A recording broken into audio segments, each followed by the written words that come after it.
Hi, this is Lady Lex UK and this is another tutorial for Project Spark.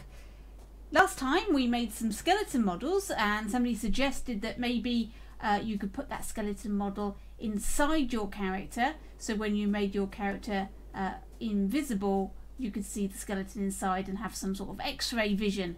Well, that's not quite going to work, but I have created an X-ray vision which I think you're going to like. So I've used my left bumper button. So I'll press the left bumper and voila! I've got sort of like a green hue to the world and I've got some X-ray vision, and I press the bumper again and he's back to being a human being again.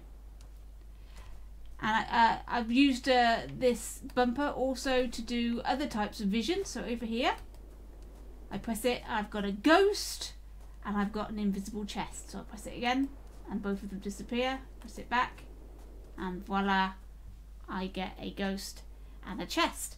And this chest is only interactable when I can see it. There we go. And over here is a house, and if I press my vision, the house disappears and then I can see inside. I can see all the furniture and the teddy bear inside with their sort of dome over the top. And I can't get in, I can't move into it, but then I can press the button and back it goes. So there's lots of things you can do with this method, so let me show you how it works, and it is pretty simple. So in your player brain,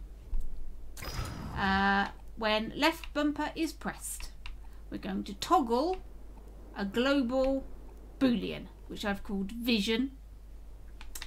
And when global vision is on, you'll display, now I've chosen a circle, you can choose anything you like here. I've chosen a circle, I've made it green and scaled it right up so you can't see that it's a circle and it covers the whole screen. And I've given it an opacity 0.44. You can have any opacity you like. I just picked a number randomly out of my number wheel and that seemed to look okay. And then screen center, and that's it for the player brain, just a couple of lines, that's it. Now in my skeleton, now this is the same skeleton that I made the other day. I just put clothing on my character and some hair and what have you. So we go into its brain. When global vision is true, for each of the attachments, so that's the skeleton, for each of his attachments, its visible equals true and the character visibility equals false. So you'll just see the skeleton.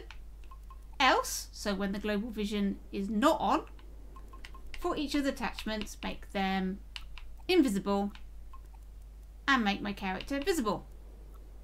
And that's it. That turns your skeleton on and off. And over here, our teddy bear ghost. I've said when global vision is on, make it a hologram, make it visible, attackable and collidable. Else, make it visible equals false, collidable false, attackable false. And that's it for the teddy bear. And for the chest, very similar again. Let's go up to the top. Global vision is on, visible equals true, collidable equals true, otherwise visible is false, collidable is false. And where it says not has power, I've added in global vision for the interaction. So you can only interact with it if your global vision is on. And if we have a look at the house, when global vision is on, visible equals false, else visible equals true. And inside here I've got a little logic cube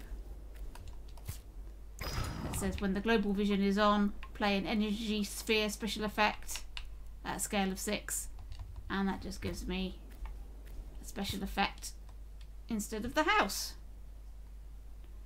I did experiment with this toggling and making this flash the visibility on a frame, once a frame, to make it sort of look like a ghostly opaque look.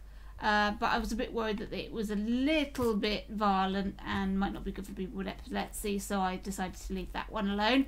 But I quite like the effect. If you want to look inside people's houses, there's various things you could do. Maybe you could make a frame instead of the house that appears.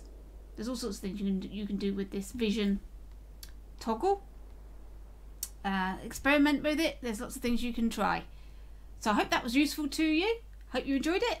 Thanks for watching and keep sparking.